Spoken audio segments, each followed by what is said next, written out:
يا اهلا بيكم. النهارده حابب اعلن عن حاجه جديده خالص هنعملها على الشانل، وهي ان احنا هنتكلم على فول كورسز لسيستمز كامله من اليوسم لي. زي ما احنا النهارده هنتكلم على الكارديولوجي لليوسم لي، وبالتاكيد يفيد اكتر ستيب 2 سي كي. لكن الجديد في الفيديوهات دي ان احنا نشرح شرح مركز جدا بالتفصيل على الاخر، نجيب المعلومه من الاول. والحاجه الاهم واللي هي جديده المفروض في الفيديوهات دي ان احنا هنشوف ازاي بتيجي في الاسئله وازاي هنحلها. وانا عن نفسي بعتبر ان الكونتنت ده لو سمعته بتركيز يخليك تحل من 60 ل 80% من بنوك الاسئله بتاعت ستيب 2 سي كي صح، بس بمجرد ان انت تسمعها بتركيز.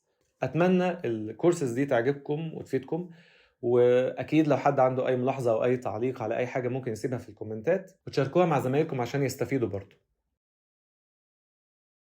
في الكارديولوجي احنا بنتكلم على عدد من المواضيع طبعا كلنا متوقعينها يعني وعارفينها، زي الاسكيميك هارت ديزيز، الاريزميا، ويمكن دول اكبر اتنين ككونتنت، كميه كبيره جدا، كارديوميوباثي، هايبرتنشن، وهكذا يعني الاخر الحاجات اللي احنا عارفينها دي كلها.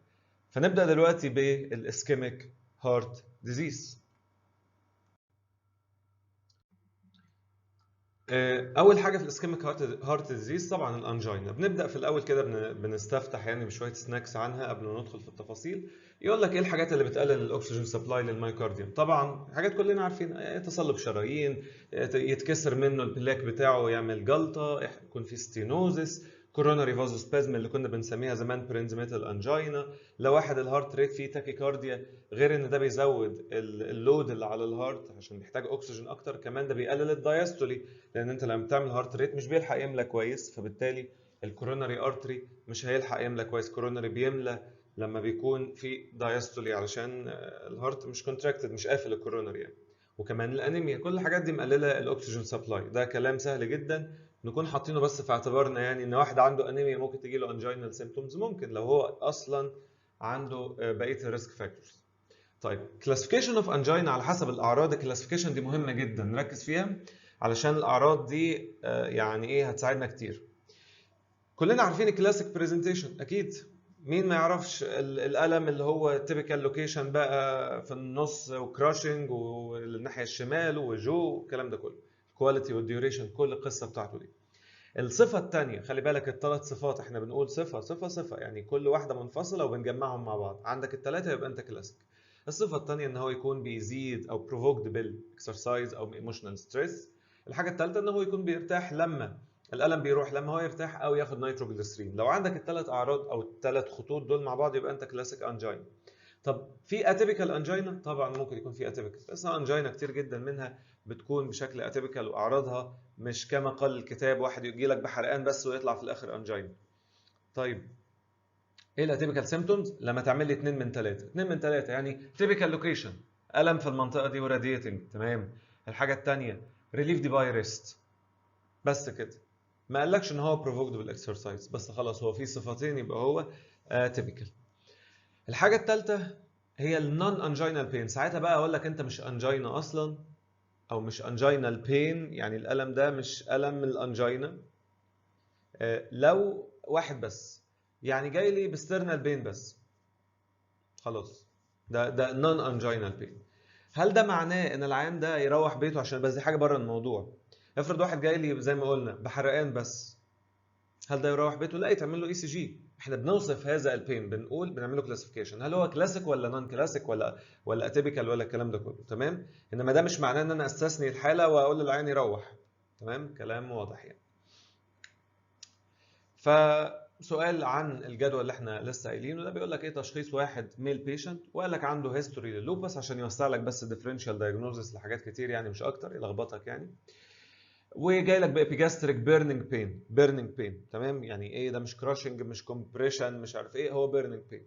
وحصل له امتى؟ لما عمل اكزيرشن، لما عمل مجهود. والالم بيروح لما بيريح. يبقى هو واخد ايه؟ صفتين من ثلاثه، تمام. يبقى اذا هذا النوع من الانجينال بين ده بنسميه اتيبيكال انجينال بين، تمام. اللي بعده بيقول لك ايه الانيشال بيست، البيست انيشال تيست للتشيست بين؟ طبعا اي سي جي، دي مش محتاجه اي حاجه ان احنا لازم نبدا بيه.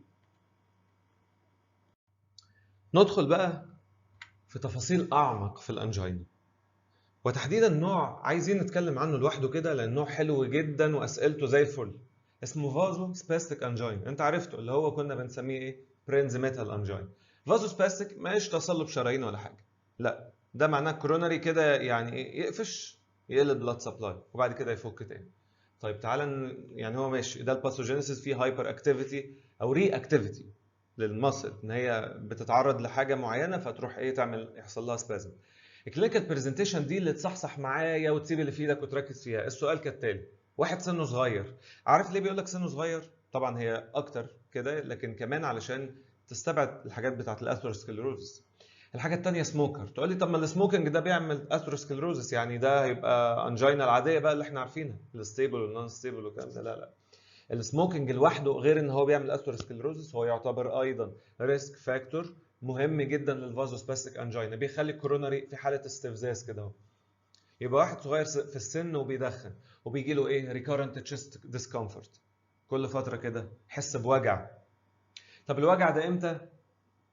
المهمه الحته دي، هل بيحصل بالاكسرسايز؟ لا، occurs at rest، او احيانا وهو نايم، هو مريح عادي يحس بوجع جامد. احنا قلنا التيبيكال انجينال بين ايه؟ وانت بتعمل اكسرسايز. انما ده occurs at rest او during sleep. عشان كده احنا قلنا لو لقينا عرض واحد من الثلاث اعراض ده مش معناه ان هو ما عندوش ischemic heart disease، ده معناه انه ما عندوش انجينال بين. تمام. والنقطه اللي بعد كده في الكلينيكال برزنتيشن ان هو بيروح لوحده في خلال ربع ساعه. يبقى كمان مره ركز كده، تخيل سؤال: young patient male patient عنده 35 سنه، بيدخن 1 باك بير داي، وبيقول لك حس بألم وهو قاعد النهارده الصبح واستمر لمده 10 دقائق. دي برزنتيشن تجي لنا في حاله برينزيميتال او فازوسباستيك انجين. طيب انا عايز اتاكد من التشخيص بتاعي، مش هعتمد على الكلينيكال، اعمل ايه؟ اعمل له اي سي جي؟ طب ما الاي سي جي اللي عامله له دلوقتي وهو قاعد مستريح مش هيكون عنده اي حاجه، الاي سي جي هيكون زي الفل. فبعمل له حاجه اسمها امبيولاتوري اي سي جي. امبيولاتوري اي سي جي ده كانه جهاز محمول، يعني عارف ايه، مش زي الاي سي جي اللي في العياده او في المستشفى، محمول يعني. بنلاقي ايه فيه؟ ودي نقطه مهمه، بنلاقي اس تي سيجمنت اليفيشن. اس تي سيجمنت ايه؟ اليفيشن، مش ديبريشن زي باقي انواع الانجينا. فدي another point. اس تي سيجمنت اليفيشن، تفتكرها انت بقى ام اي بتاع، لا هي بتنفع فازوسباستيك انجينا، شبهها بتعمل اس تي سيجمنت ايه؟ اليفيشن مش ديبريشن. الحاجه الثانيه لو عملنا له كروناري انجيوجرافي، ودي بقى المهمه، هتفرق ما بينها وما بين الكاد ازاي؟ الكاد اللي هو كروناري ارتري ديزيز، ان هو ما فيش تصلب شرايين، مش الشريان مش ضيق طول الوقت. انجيوجرافي، الراجل ده طول ما عندوش سبازم الارتري مفتوح وزي الفل.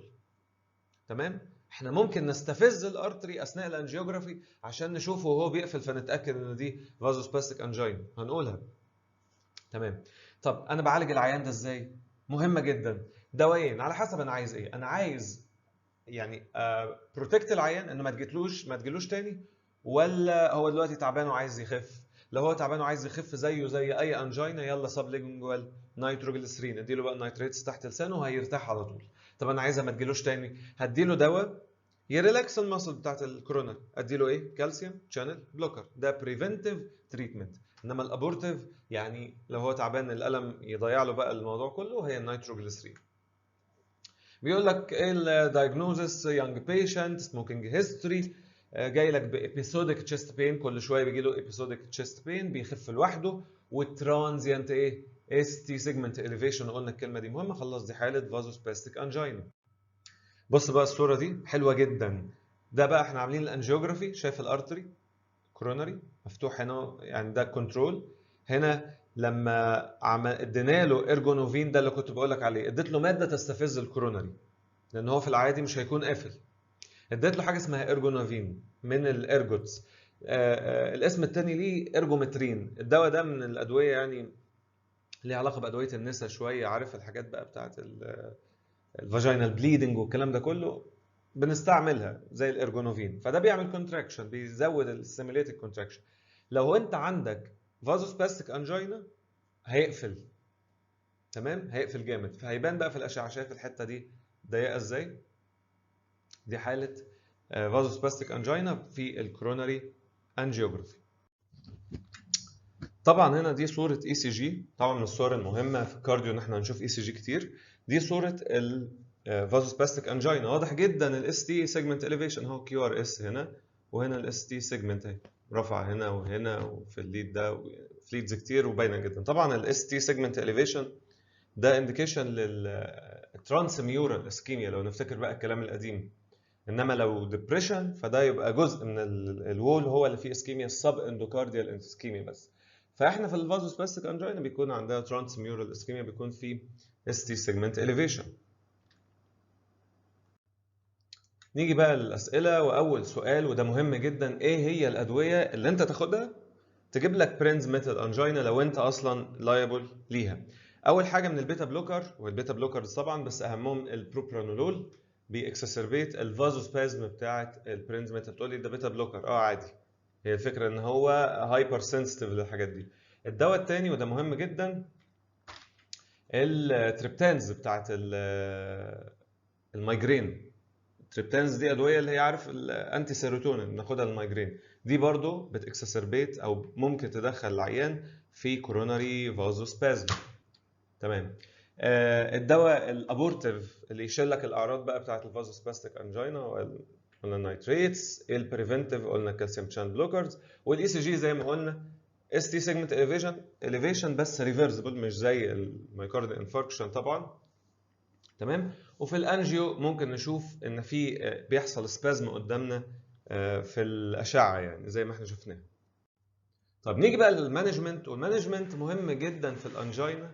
احنا دايما بنتكلم في المانجمنت على انفستيجيشن وتريتمنت، فانا اول حاجه ببدا فيها في المانجمنت قبل ما اعمل انفستيجيشن او اي حاجه، العيان اللي واقف قدامي، البيشنت اللي جاي لي العياده، قبل اي حاجه كده قبل ما امد ايدي عليه احدد هو لو ريسك ولا هاي ريسك. يعني ايه قبل ما امد ايدي عليه؟ دي اللي بنسميها مش يعني لا مد ايدي عليه بانفستيجيشن، دي بنسميها بري تيست بروبابيلتي. بري تيست بروبابيلتي يعني ايه؟ يعني احتماليه ان هو يكون عنده انجينا قد ايه من غير ما نعمل له انفستيجيشن، قبل ما نعمل له اي سي جي وايكو وكل الحاجات دي. تمام. فبنقسم الناس: لو ريسك اقل من 10%، انترميديت ريسك من 20 80%، وهاي ريسك بقى الناس دي خطر جدا 90%. الناس دي انا يعني عارف ايه لما تشوف واحد بتبصم كده ده اكيد انجينا، ده اكيد عنده اسكيميا، ده اكيد عنده كروناري ارتري ديزيز من غير ما تعمل له اي حاجه. طب مين هم الناس اللو ريسك؟ كلنا asymptomatic people of all ages. صعبه دي؟ اي واحد ما عندوش اعراض وماشي في الشارع وما اشتكاش من حاجه يبقى ده هاي ريسك ولا لو ريسك؟ لو ريسك يا عم، خليه يعني هقول له تعالى اعمل لك اي سي جي على الفاضي، هو مش بيشتكيش من حاجه اصلا. طيب ممكن حد، السؤال ده مهم، هل ممكن حد يكون عنده اعراض واعتبره برضه لو ريسك؟ الستات الصغيرين في السن دايما، ستات عندهم استروجين جميل يحميهم، مش زيك انت يا فقير اللي ما عندكش استروجين. فلما تكون واحده ست عندها اتيبيكال، خلي بالك اتيبيكال مش تيبيكال، اتيبيكال تشيست بين مش مكمل الثلاثه اللي احنا قلناهم في الاول، وسنها اقل من 50 سنه، واحده عندها 20 30 سنه وبتقول لك في الم هنا يا دكتور راديتنج للشمال وبس مفيش حاجه تاني، لا يا ماما انت لو ريسك، انت ما عندكيش حاجه. تمام. يبقى ده كبري تيست بروبابيلتي بمجرد النظر كده. طيب ادخل بقى على اللي بعده، الانترميديت ريسك. مين الناس اللي هم انترميديت ريسك؟ طبعا لازم يكون عندهم اعراض، مش هيكونوا اسيمتوماتيك. بنتكلم في الرجاله والستات بنفسهم. طب نبدا نتكلم عن الرجاله بقى. كل الرجاله في كل الاعمار لو جالهم اتيبيكال انجينا، يا اخي ده احنا حالتنا صعبه. اتيبيكال انجينا في كل الرجاله في كل الاعمار تعتبر ايه؟ انترميديت ريسك. انما الست اللي جالها اتيبيكال انجينا بس هي كانت عندها 40 سنه مثلا اقل من 50 يعني اعتبرناها لو. انما لو راجل جاله اتيبيكال انجينا وهو عنده 30 سنه هعتبره انترميديت ريسك. اي راجل باتيبيكال انجينا هو انترميديت ريسك. تمام. طيب الستات بقى، الستات هنقسمهم. احنا قلنا الاتيبيكال انجينا في الستات لو هي صغيره اقل من 50 دي لو ريسك، خلاص اكتر من 50 هي انترميديت ريسك. صعبه دي؟ يبقى اقل من 50 اتيبيكال انجينا لو ريسك، اكتر من 50 او 50 فما فوق قصدي وعندها اتيبيكال انجينا يعني 2 من الثلاثه مثلا دي انترميديت ريسك. تمام. طيب هل ممكن تكون واحده بقى صغيره واعتبرها انترميديت؟ لو جالها تيبيكال انجينا واخده الثلاثه بقى الثلاث اعراض التيبيكال اللي احنا اتكلمنا عليهم كلاسيك كده، خلاص يبقى دي انترميديت ريسك. تخيل واحده عندها تيبيكال سيمبتومز اوف انجينا مش هعتبرها هاي ريسك، لا هعتبرها انترميديت. شايف فرق المعامله؟ يبقى كمان مره، انترميديت ريسك هنقسم رجاله وستات، كل الرجاله في كل الاعمار اتيبيكال انجينا يبقى ده انترميديت ريسك. تمام؟ طيب الستات قلنا فوق ال 50 سنه واتيبيكال انترميديت ريسك، تحت ال 50 سنه تيبيكال برضه انترميديت ريسك لان هي صغيره. ادخل بقى على الهاي ريسك، مش هنقول كلمه اتيبيكال دي تاني، لازم يكون تيبيكال سيمبتومز طبعا عشان تقول ان ده هاي ريسك. وبقى احسب من العمر، الرجاله من 40 سنه فما فوق، الستات من 60 سنه فما فوق. ماشي؟ الرجاله لازم من سن اصغر شويه زي ما قلنا الفرق ما بين الاثنين. اعرف الكلام ده مهم جدا، هيجي لك في السؤال ليه؟ لان هو مبني عليه الخطوه اللي بعد كده. هو ايه اللي انت هتعمله للعيان اللو ريسك او انترميديت بري تيست او هاي بري تيست؟ هي دي الفكره. تمام؟ هو ده بقى المين بوينت بتاعتنا. انا حددت العيان بتاعي لو بري تيست بروبابيلتي، هاي بري تيست بروبابيلتي، ولا انترميديت. لو هو لو روح يعمل بيت زي ما قلنا اسيمتوماتيك بيبل اوف اول ايجز، خلاص روح. تمام؟ طب الهاي ريسك، الاثنين دول سهلين جدا. الهاي ريسك اللي هو تيبيكال سيمتومز من ال 40 في الرجاله ومن ال 60 في الستات. بقول لك هاي ريسك هتعمل له ايه؟ اديله الدواء على طول، ابدا اديله الادويه اللي هنتكلم عنها بتاعت الكوروناري ارتري ديزيز. احميه من الجلطه اللي ممكن تجي له تدخله في مايكارديال انفاركشن. شايف راجل قدامك عنده 60 سنه وبيشكي من الم بيزيد لما بيطلع السلم وبيرتاح لما بيريح وبياخد نايتريتس، مستني ايه تاني عشان تديله ادويه؟ هاي ريسك على طول. بس مش بكتفي بالادويه، لازم طبعا يكون في اكسبرت ايفالويشن، لازم يكون في كارديولوجيست بيشوفه وبيتابعه ويعمل له ايه مهم؟ انجيوجرافي. مهمه جدا. مش معنى ان انا عارف ان انت هاي بري تيست ان انا ما اعملكش تيست، لا اعمل لك، بس اعمل لك ايه؟ مش هعمل لك اي سي جي ولا هعمل لك ايكو، هعمل لك انجيوجرافي على طول علشان اشوف ايه هو الفيسل اللي فيه مشكله اللي عندك، وبالتالي اخد الخطوات ان انا اعالجه لك، اعمل تدخل بقسطره مثلا. تمام؟ فده الهاي ريسك والتاني اللو ريسك. تعال نتكلم بقى في النص، انترميديت ريسك. انا مش عارف، انت نص نص مش فاهمك. نعمل لك ايه؟ نبدا بقى بالاختبارات الخفيفه كده، اي سي جي، ايكو، الحاجات دي كلها. فبنبدا دايما نقول ايه؟ دلوقتي واحد عنده انجينا، اكيد لو عملت له اي سي جي دلوقتي، او غالبا لو عملته له دلوقتي وهو قاعد مرتاح ومفيش حاجه، مش هتلاقي فيه حاجات واضحه. فبندخله في حاجه اسمها ستريس تيست. ستريس تيست ان انا بخليه مثلا يلعب رياضه شويه، فبالتالي ده يبقى ستريس على الهارت فتظهر اعراض الانجينا في الاي سي جي. او لو هو مش قادر يعمل اكسرسايز، مثلا اعمل له ادي له ادويه تحط ستريس على الهارت، ادويه تشغل القلب جامد شويه فتخلي فيه ستريس عليه وتبتدي تظهر الاعراض. طيب، فاول سؤال بنشوف هل العيان ده يقدر يعمل اكسرسايز؟ هل عنده اي مرض يمنعه من الاكسرسايز؟ افرض يا سيدي مشلول ما يقدرش يعمل اكسرسايز، عنده اي حاجه بقى، ايوه ولا لا؟ فبنشوف. طيب لو قال لك لا انا ما اقدرش يا دكتور اعمل اكسرسايز، مش قادر اقوم اعمل اكسرسايز، عنده شلل يا سيدي، طب نعمل ايه؟ مش نعمل له تيست، لا نعمل له بس بادويه. ادي له مثلا دوبيوتامين. دوبيوتامين ده بيتا 1 اجونست، هيشغل القلب جامد شويه كانه عمل رياضه، واروح فحصه بالايه؟ ايمجنج، بالايكو. فبنسميه دوبيوتامين ايكو على طول كده مع بعض، دوبيوتامين ايكو. هو الراجل ما قدرش يعمل اكسرسايز. تمام؟ طب لو طلع الدوبيوتامين ايكو لقيته بوزيتيف في يعني الراجل ده خلاص اتاكدت ان من خلال تيست ان ده كروناري ارتري ديزيز، ادخل بقى على الخطوه الاخيره، لازم كوروناري انجيوجرافي، ده ختام اي حاله كوروناري ارتري ديزيز، لازم اعمل كوروناري انجيوجرافي. تمام؟ ده لو ما يقدرش يعمل اكسرسايز دخلته على الدوبيتامين ايكو. طب لو هو يقدر يعمل اكسرسايز، ابتدي اعمل له اي سي جي وهو قاعد كده وهو مستريح من غير اكسرسايز ولا حاجه. بشوف هل هو نورمال اي سي جي احنا قاعدين كده مع بعض يا عم الحاج، ولا اب نورمال. لو طلع نورمال وهو قاعد ومستريح، خلي بالك بقول لك هو نورمال وهو قاعد، عمل له اي سي جي دلوقتي يا ابني، الراجل دلوقتي زي الفل، خلاص يلا يقوم يعمل اكسرسايز. يبقى الخطوه اللي بعد كده يقوم يعمل ايه؟ اكسرسايز. مش هو يقدر؟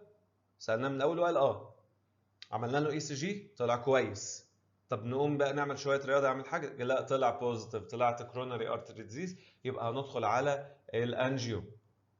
تمام؟ لما عملت لك اكسرسايز اي سي جي تيست. طيب تعالى الاذر اوبشن، الراجل قال لك انا يا دكتور اقدر اعمل رياضه، جيت عملت له اي سي جي وهو قاعد كده اهو، ما طلعش نورمال، يعني من غير اكسرسايز ولا حاجه، والراجل اب نورمال، الراجل الاي سي جي بتاعه مش مظبوط، هقول له يوم يعمل اكسرسايز؟ ده ايه الرخامه دي يا اخي؟ الاي سي جي هيقول لك ايه تاني؟ الاي سي جي اب نورمال فايندنج، هتقومه يعمل رياضه هيطلع لك ايه مثلا؟ هيحلف لك على ايه يعني تاني؟ خلاص مش هعمل له اي سي جي، هعمل له حاجه تانيه برضه، هقومه يلعب رياضه بس مش هعمل له اي سي جي، هعمل له ايمجنج، ايكو مثلا. يمشي الايكو؟ يمشي. يبقى كمان مره بنمشي ازاي عين الانترميديت. بص يا عم الحاج، تقدر تقوم تجري ولا ما تقدرش؟ لا ما اقدرش يا ابني. خلاص خد يا عم الدوبيوتامين واعمل له الايكو يا ابني. طلع الايكو بوزيتيف، يلا خش على الكورونري انجيوجرافي. طب عم الحاج من الاول مش قادر يعمل رياضه، نعمل له اي سي جي كده وهو مستريح. طلع كويس، طب كويس يا عم الحاج، قوم يلا اجري شويه كده على المشايه بتاعتنا دي ونعمل لك اكسرسايز اي سي جي، ولو بوزيتيف هعمل لك انجيو.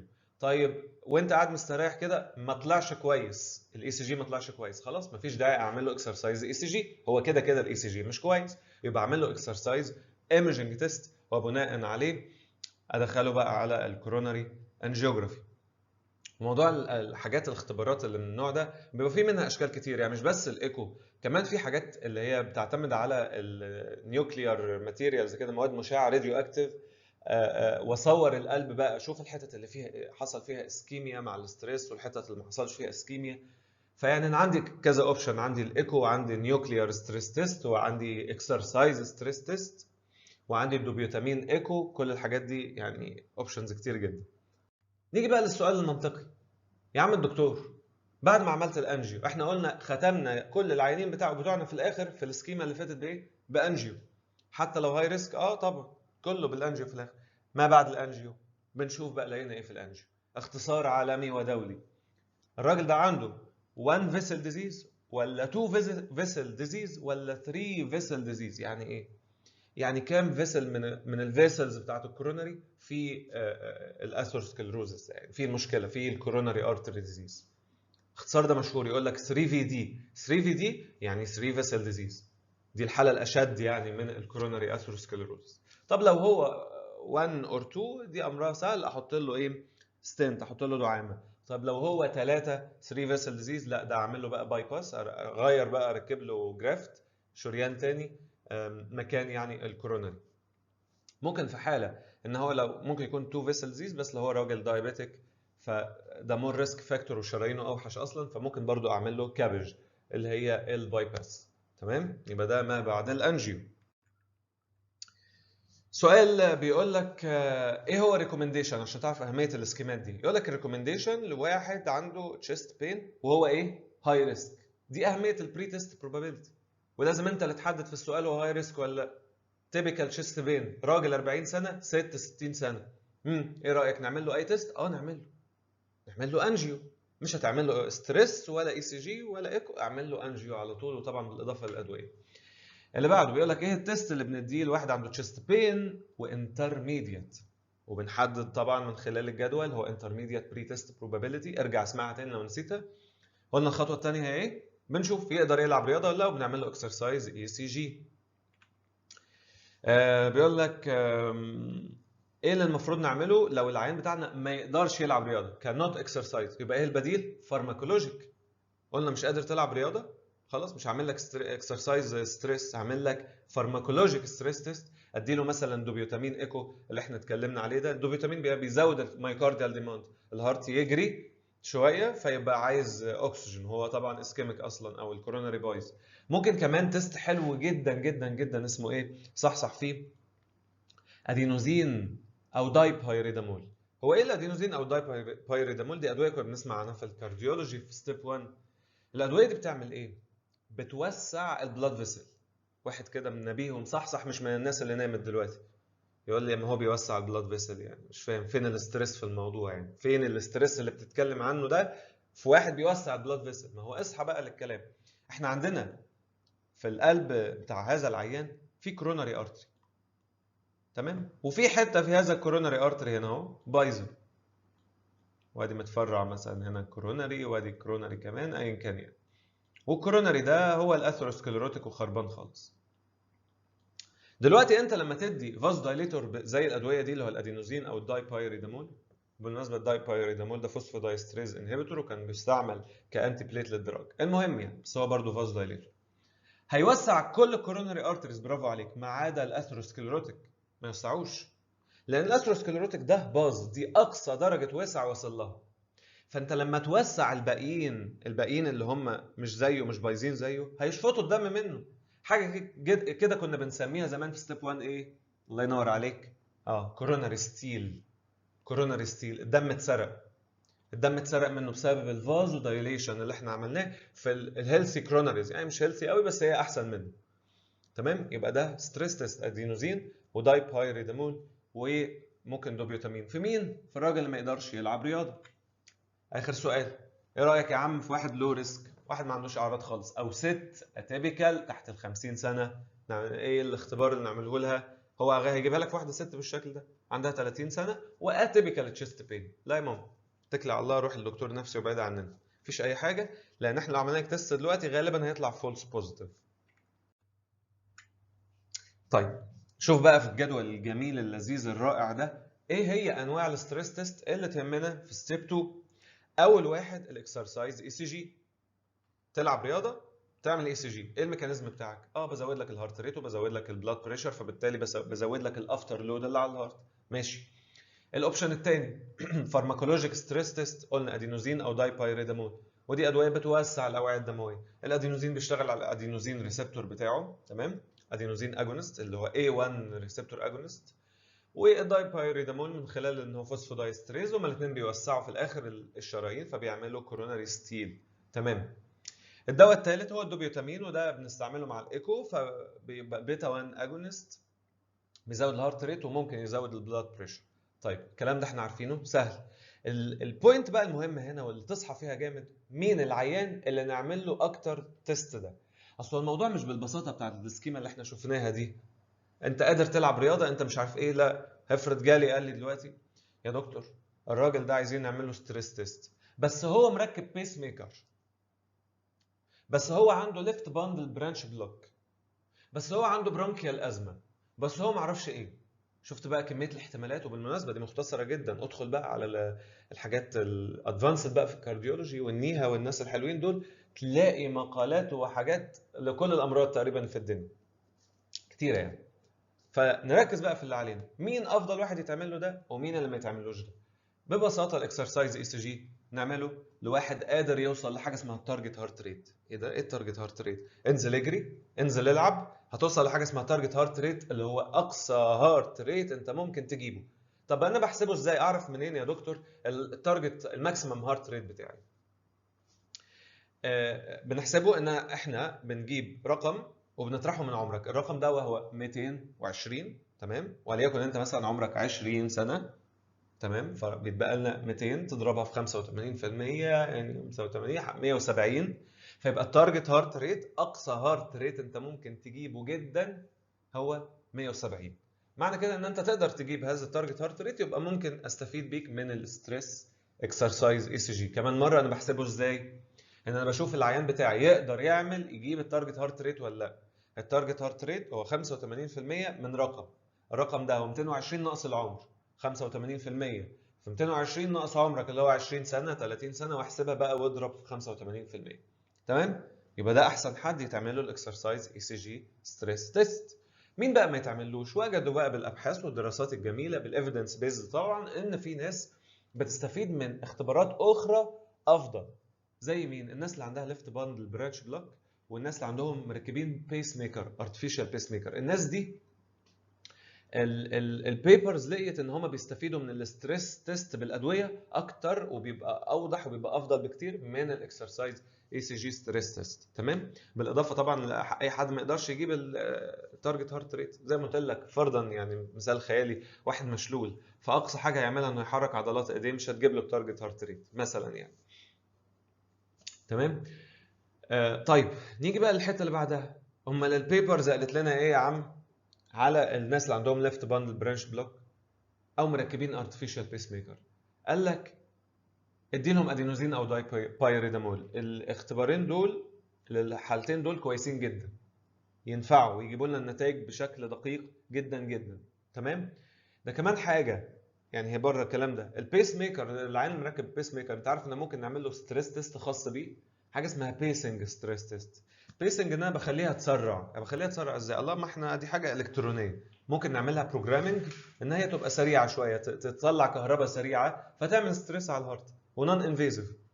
فدي برضو فكره من الافكار الكويسه جدا للناس اللي مركبين بيس ميكر وعايزين نعمل لهم ستريس تيست.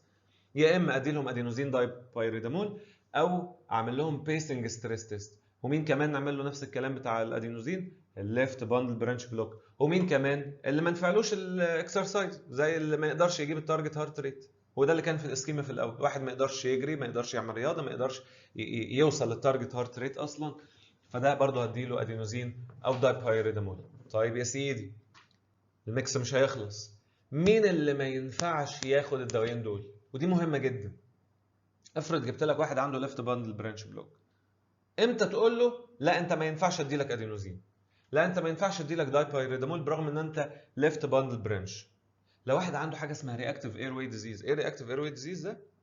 تقدر تقوله كده على مثلا حاجات زي البرونكيال ازمه. الكلمه دي مش كلمه سبيسيفيك، يعني ده مش ترم بيعبر عن ديزيز، لكن بيعبر لما احنا بنكون شاكين في ازمه فبنقول ده عنده رياكتيف اير واي ديزيز، يعني كلمه جنرال شويه مش سبيسيفيك دايجنوستس.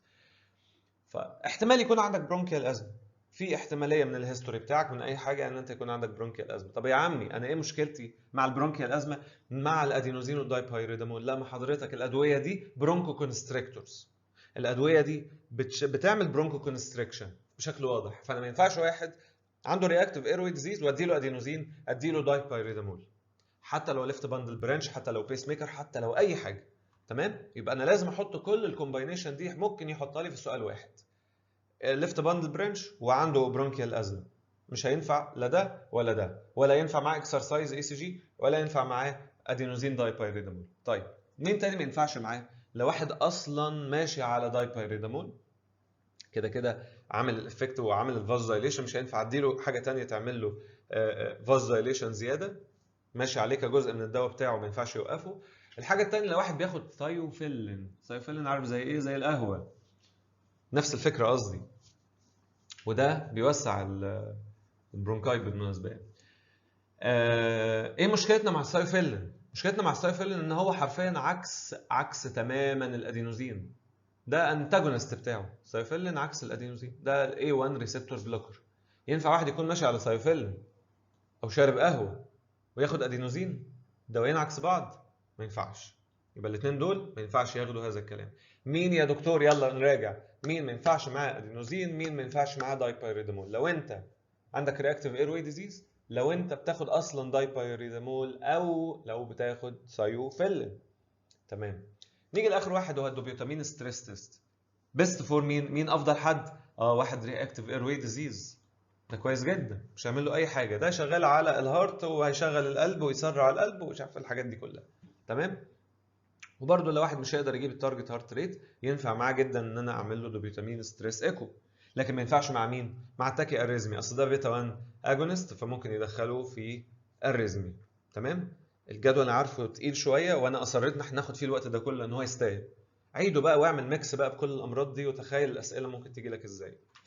فالسؤال هنا بيقول لك ايه الميكانيزم اللي بيشتغل بيه الادينوزين عشان يريفيل، يعني يكشف لنا الكوروناري ارتري ديزيز اثناء الاستريس تيست؟ ان هو بيعمل اوجمنتيشن للفلو في الحتت الكويسه، يعني البلاد فلو يزيد في الحتت الكويسه فبيتشفط في مين؟ في الحته اللي بايظه، الكوروناري اللي بايظ، اللي هو بنسميها كوروناري ستيل.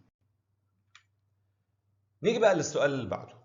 طيب احنا استقرينا على ستريس تيست واحد بقى من الانواع بناء على حاله المريض وكل الكلام ده كله.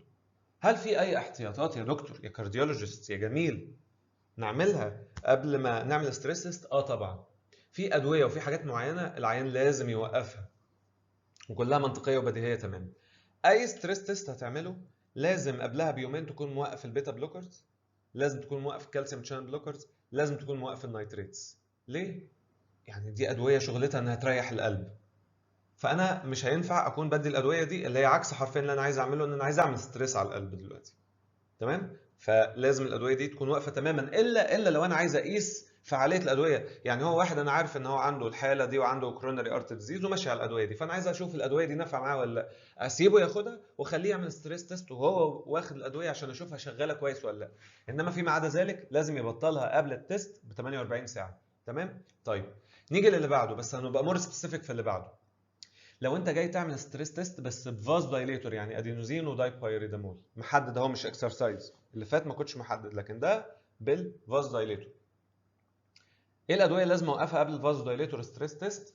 زي ما قلنا من شويه، قبلها ب 48 ساعه لازم اكون موقف دايبايريدامول. احنا قلنا ايه في الجدول؟ مين ما ينفعش ياخد التيست ده؟ لو واحد اصلا ماشي على دايبايريدامول، بسبب بقى عايز يوسع البريفرال بلاد فيسلز بتاعته، بيجي له كلوديكيشن، عايز يمنع الجلطات، ماشي الانديكيشنز بتاعته كتير.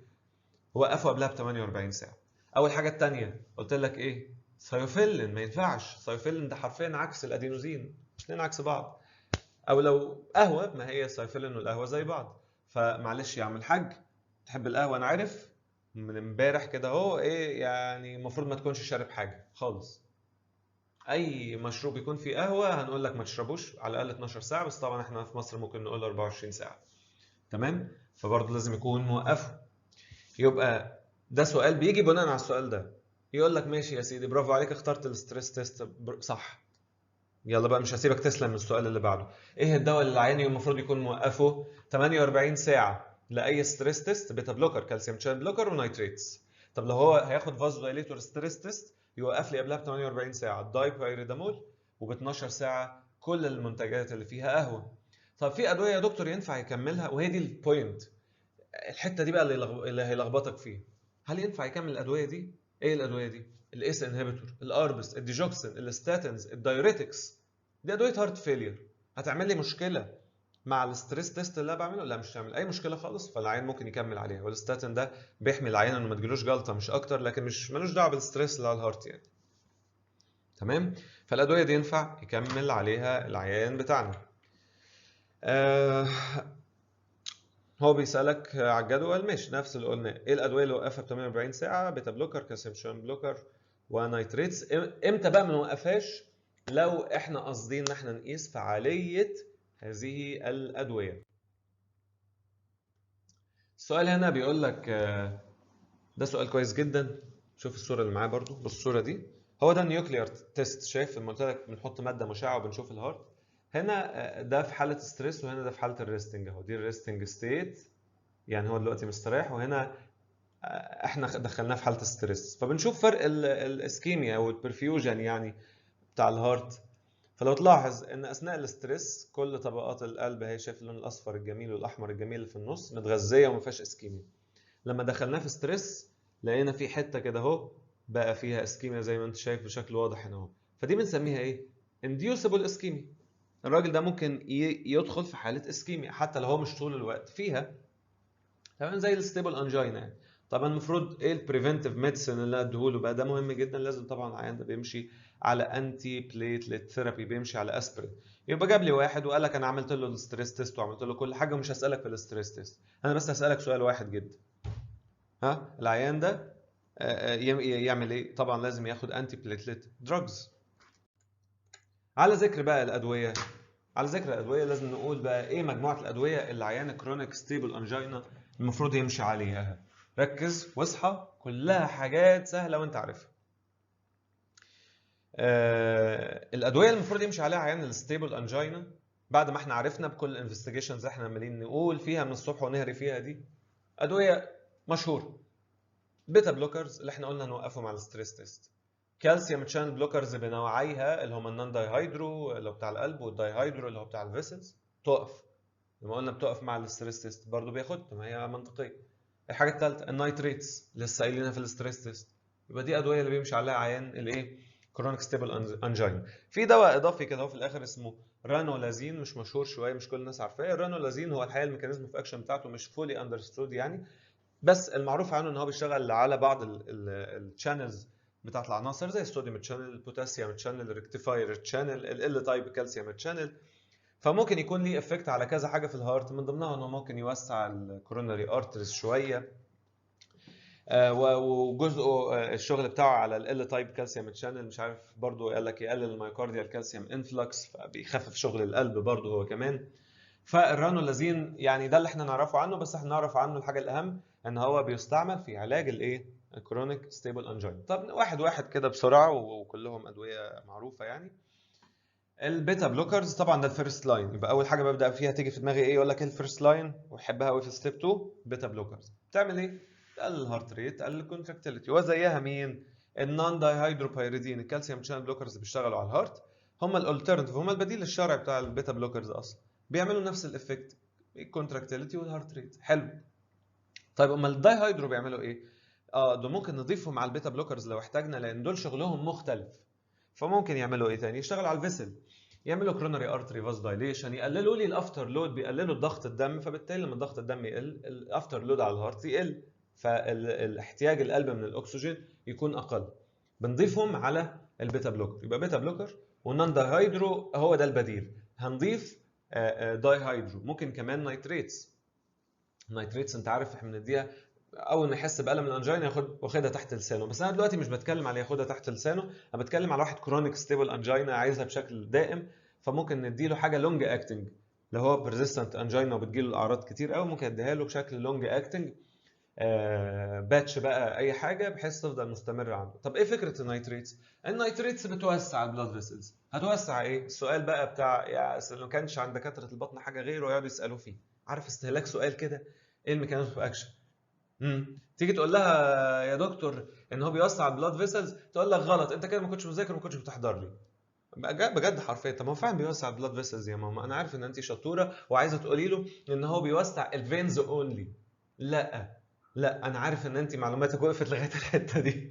ما بيوسعش الفينز اونلي، هو اكتر شغله على طبعا الفينز، شغله الاساسي على الفينز انه بيقلل البريلود، الاورده توسع، الفينا كيفا يوسع، كل الحاجات دي توسع، فالدم اللي رايح على القلب يقلل البريلود. برافو عليك، انت شاطره. بس لما انت عشان تقولي المعلومه دي ما تلغيش ان هو كمان بيوسع الارتريز. ايوه طبعا هو ليسر اكستنت يعني بيوسعها وبيقلل السيستميك فاسكولار ريزيستنس، بس بيوسعها برضه. وده بالمناسبه كان جه قبل كده سؤال من الاسئله يعني الجامده قوي في ستيب 1 في يورل ستيب 1 لو الناس تفتكروا يعني. النايتريتس بتعمل ايه؟ كل الناس اختارت اجابه الفينوس كاباسيتي انه بيوسع الفينز بس، وكانت الاجابه دي غلط. كانت الاجابه الصح بيوسع الفينز والارتيريال سيستم. صحيح ان الفينز اهم، بس ما ينفعش نلغي الناحيه الثانيه. ودي بقى الرساله اللي احنا حابين نوجهها لكل الاساتذه اللي هم يعني عندهم فقر في الاسئله الحقيقه يعني. المهم مع احترامنا للجميع. واخيرا الرانولازي ان ده قلنا بنديه كعلاج بديل لو هي ريفراكتوري انجينا، عشان كده هو دواء مش مشهور شويه عندنا. السؤال هنا بيقول لك ايه الفيرست لاين؟ فيرست لاين قلنا بيتا بلوكر، والبديل نون دايهايدرو بايريدين، هما الاثنين بيعملوا نفس الافكت، كونتراكتيليتي وهارت ريت. ايه الميكانيزم يا دكتور النايتريتس البرايمري؟ شوف السؤال حلو قوي. البرايمري ميكانيزم بتاعت النايتريتس ان هي تريليف الانجينا. قلنا ان هو بيعمل بيقلل لي البري لود، بيقلل البري لود، فبالتالي بيقلل الاكسجين ديماند على الهارت، لكن هو كمان ارتيريال دايليتور بس يعني ليسر اكستنت. السؤال ده حلو قوي. اسئله الجماعه اللي يقول لك ايه، واحد حاول ينتحر. واحد حاول ينتحر دايما في المعادله تفكر فيها ازاي؟ حاول ينتحر، تسأل على طول هو كان عنده اي امراض؟ عنده معرفش مرض الفلاني. طب ومرض الفلاني ده اول حاجه تفكر فيها بيتعالج بايه؟ وبالتالي هو غالبا بلبع علبه الدواء اللي هو ماشي عليه. فهو دلوقتي واحد قال لك عنده كاد كوروناري ارتري ديزيز وحاول ينتحر، يبقى هتفكر في لستة الادويه اللي احنا لسه قايلينهم بناء على الاعراض اللي عنده. قال لك يا دكتور عنده براديكارديا ووصلت لاي في بلوك. ده ايه الدواء اللي بيشتغل على الهارت ريت وعلى الكوندكشن؟ البيتا بلوكرز، وممكن الكالسيوم شانل بلوكرز النون دايهيدروبايريدين. طيب هو ما سكتش لغايه هنا، جه قال لك حاجه جميله كده في الاخر عشان يحلها لك، قال لك وفي ديفيوز ويزنج. ده ايه الدواء اللي مش بس شغال على الهارت كوندكشن والهارت ريت، لكن كمان شغال على البرونكاي؟ هل الكالسيوم شانل بلوكرز؟ لا، البيتا بلوكرز. فاذا هو بلبع بيتا بلوكرز. وطبعا في اعراض تانية زي ما هو كاتب لك ممكن تكون موجوده، هايبوتنشن، هايبوجلايسيميا، ممكن يبقى فيه ديليريوم، سيجرز، واخيرا كارديوجينيك شوك. وبكده خلصنا الجزء ده اللي بنتكلم فيه عن الانجينا وتعريفها ومواصفاتها والانفستيجيشن والتريتمنت.